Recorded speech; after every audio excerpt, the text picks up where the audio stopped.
আচ্ছা, এটার নিচে কি পানি আছে? অনেক পানি। অনেক পানি। এটা কেউ ব্যবহার করে না? এটা আজালিয়া দিঘি, যার অবস্থান পতাং। ইতিহাস লিখিত থেকেও মানুষের মুখে বেশি প্রচলিত।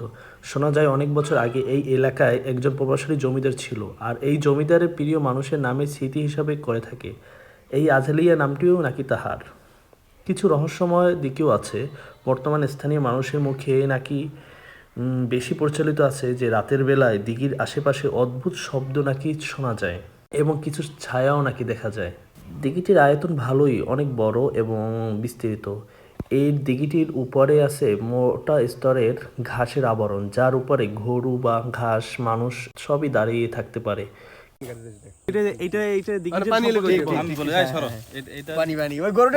ছোটকাল থেকে শুনে আসতেছি এটা নিচে অনেক পানি, এটা নিচে নাকি অনেক মানুষ, অনেক বড় বড় মাছ আছে, বড় বড় মাছ আছে এবং এটা আমরা উঠছিলাম, এটা উঠলে মনে করো দোলে, ঠিক আছে, পাঞ্চ করে এটার মতো। পাঁচ করে, হ্যাঁ হ্যাঁ, রাইট রাইট। এটা নিচে অনেক গভীর পানি। এটা উপরের শ্যাওলা পইরে মানে সবকিছু শ্যাওলা কিনা জানি না, আমার শ্যাওলা পইরে এই গাছপালা হয়ে জন্ম থেকে গেছে, এরকম তারপর দেখতেছি। থেকে আর শ্যাওলা কিছু পড়তে কিছু আছে মানুষ মনে হয়। বলতেছে যে এর ভিতরে নাকি কি একটা আছে, তো এটা নাকি নদীর ভিতরে চলে যাবে, এই কারণে নাকি নদী ভাঙতেছে, নদী ভেঙে ভেঙে এদিকে আসতেছে, এবং এটা এই পর্যন্ত আসার পরে নদী আর ভাঙবে না, তারপর এটা চলে গেলে তখন আবার ঠিক হয়ে যাবে। স্থানীয় একটা মানুষের কাছে শোনা গেছে এরকম আজগুবি কাহিনী এবং রহস্যময় দিক, কিন্তু জানি না কতটুকু সত্য এবং কতটুকু মিথ্যা। কিন্তু একটি ইট ফেলাইছিলাম, দেখছিলাম এটা পানিটা কি, এটা কি আসলে এটা নরম নাকি শক্ত, কিন্তু আসলে এটা নরম, ইটটা গেড়ে গেছিলো।